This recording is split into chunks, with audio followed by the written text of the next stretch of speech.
السلام علیکم ورحمۃ اللہ وبرکاتہ۔ محترم سامعین کرام، امید ہے کہ آپ خیریت سے ہوں گے۔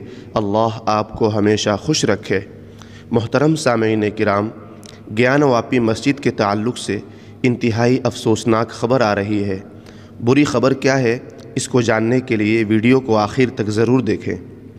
الہ آباد ہائی کورٹ نے پیر کے روز ایک عرضی کو خارج کر دیا جس میں اس کے حکم کو چیلنج کیا گیا تھا، جس میں ہندو جماعتوں کو گیان واپی کمپلیکس کے ویاست خانے میں پوجا کرنے کی اجازت دی گئی تھی۔ مسلم فریق نے وارانسی ڈسٹرکٹ جج کے حکم کے خلاف الہ آباد ہائی کورٹ میں درخواست دائر کی تھی، جس میں ویاست خانے میں پوجا پر پابندی لگانے کا مطالبہ کیا گیا تھا۔ اس معاملے میں مسلم فریق کی عرضی کو ہائی کورٹ کے مسترد کر دینے کے بعد اب ویاست خانے میں پوجا پہلے کی طرح جاری رہے گی۔ نیز ضلع مجسٹریٹ تہ خانے کے وصول کنندہ کے طور پر رہے گا۔ وکیل پربھاش پانڈے نے کہا کہ عدالت نے ضلع جج کے حکم کے خلاف مسلم فریق کی طرف سے دائر درخواست کو مسترد کر دیا۔ اس کا مطلب ہے کہ پوجا اسی طرح جاری رہے گی۔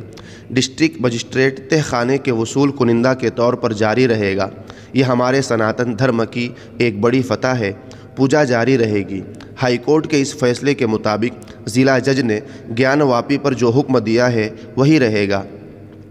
پہلے حکم کے مطابق تہ خانے میں پوجا جاری رہے گی، تاہم مسلم فریق اس فیصلے کے خلاف سپریم کورٹ سے رجوع کر سکتا ہے۔ ہندو فریق کی طرف سے وکیل وشنو شنکر جین آج عدالت میں پیش ہوئے۔ انہوں نے بتایا کہ الہ آباد ہائی کورٹ نے انجمن انتفاضہ مسجد کمیٹی کی درخواست کو مسترد کر دیا ہے۔ مسلم فریق نے تہ خانے میں پوجا کی اجازت دینے کے خلاف عدالت میں درخواست دائر کی تھی۔ اس میں پہلے اس معاملے کی سماعت ہائی کورٹ میں 15 فروری کو ہوئی تھی۔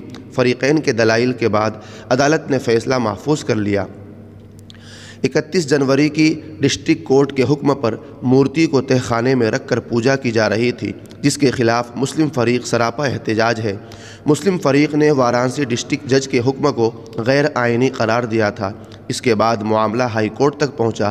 ہندو فریق کی جانب سے سپریم کورٹ کے سینئر وکیل CS ویدیا ناتھن اور وشنو شنکر جین نے دلائل دیے۔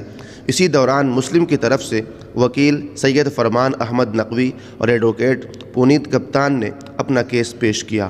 سامعین کرام، گیان واپی مسجد کے تعلق سے یہ انتہائی افسوسناک خبر تھی۔ اللہ تبارک و تعالی اس مسجد کی حفاظت فرمائے، آمین۔